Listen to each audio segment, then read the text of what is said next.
Hi అందరికీ నమస్తే, welcome to SM Lakshman talks. ఈ రోజు మన వ్లాగ్ వచ్చేసి రుద్రారం గణేష మహిమ గల మహిమాన్వితమైన ఆలయం. గణేశుడు స్వయంభుగా వెలిసిన ఈ ఆలయం 200 సంవత్సరాల చరిత్ర కలిగిన ఈ ఆలయం. రుద్రారం గణేష మహిమ 11 ప్రదక్షిణలు చేస్తే చాలు కోరికలు తీరడం ఖాయమట. మరి మనస్సులోని కోరికలు తీర్చే ఈ రుద్రారం గణేశుడు అత్యంత మహిమాన్వితమైన ఈ ఆలయం ఎక్కడ ఉందంటే, రుద్రారం గణేష్ గడ్డ దేవాలయానికి వెళ్ళడానికి మనకు పటాన్చేరు నుండి రుద్రారం గ్రామంలో వెలిసిన ఈ గణేష్ ఆలయానికి మనకు ఆటోలు బస్సులు అయితే అవైలబుల్గా ఉంటాయి. సంగారెడ్డి నుండి మనకు 10 కిలోమీటర్లు వస్తుంది, అలాగే పటాన్చేరు నుండి 15 కిలోమీటర్లు వస్తుంది. మరి ఇస్నాపూర్ నుంచి కూడా మనకు 9 కిలోమీటర్ల దూరంలో ఉంటుంది. కుకట్పల్లి నుంచి మనకు చాలా బస్సులు అయితే అవైలబుల్గా ఉంటాయి. వీసాల దేవుడిగా పేరొందిన శ్రీ చిలుకూరి బాలాజీ ఆలయం లాంటిదే ఈ ఆలయం కూడా. మనసులోని కోరికలు స్వామికి విన్నవించి 11 ప్రదక్షిణలు చేస్తే చాలు మీ మనసులోని కోరిక నెరవేరుతుందంట. కానీ ఆ కోరిక తీరిన తర్వాత తప్పకుండా 108 ప్రదక్షిణలు చేసి మొక్కు తీర్చుకోవాలని ఇక్కడ మనకైతే ఈ ఆలయ అర్చకులైతే చెప్పడం జరిగింది. ఈ ఆలయ స్థల పురాణం వచ్చేసి దాదాపు 200 ఏళ్ల క్రితం జరిగిన సంఘటన. కర్ణాటకకు చెందిన శివరామ భట్టు అనే వ్యక్తి గణేశుడికి పరమభక్తుడు.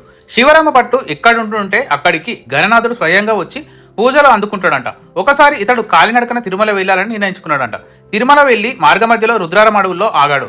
ఆ రోజు సంకటహర చతుర్థి కావడం వల్ల శివరామ భట్టు అక్కడ సింధూరంతో స్వామి విగ్రహాన్ని తయారు చేసి పూజించాడు. అనంతరం ఆ విగ్రహాన్ని అడవిలోనే వదిలేసి శివరామ భట్టు తిరుమలకు నడుచుకుంటూ వెళ్ళాడంట.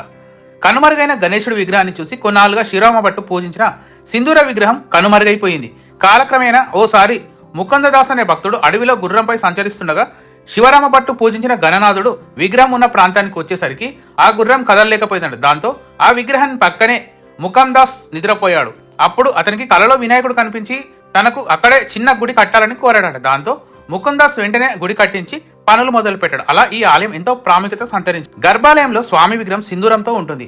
స్వామివారి విగ్రహం కింద మకర తోరణంతో పాటు సూక్ష్మ గణపతి విగ్రహం కూడా చూడముచ్చటగా ఉంటుంది. సంకష్టహర చతుర్థి రోజు స్వామికి విశేష అభిషేకాలు అర్చనలు జరుగుతాయి. అలాగే మనము చాలా ఉపాలయాలను చూడొచ్చు. సుబ్రహ్మణ్య స్వామి ఆలయము, ఆంజనేయ స్వామి ఆలయము, అలాగే పరమశివుడి యొక్క శివలింగం కూడా మనము ఇక్కడ దర్శనం చేసుకోవచ్చు. స్వామివారి విగ్రహాలతో పాటు ఉపాలయాలు, అలాగే ఇక్కడ మనకు ముడుపులు కట్టుకోవడానికి ఈ చెట్టు కింద ముడుపులు చాలా మంది కడుతుంటారు.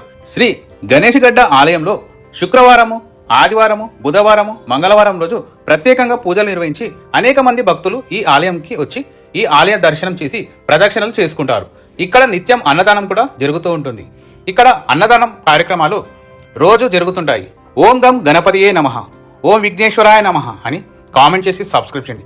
మరిన్ని ఇంట్రెస్టింగ్ వీడియోస్ కోసం మన ఛానల్ని సబ్స్క్రైబ్ చేయండి. Tata bye bye, see you next video. Long video అంటే లాంగ్ వీడియో అని కామెంట్ చేయండి.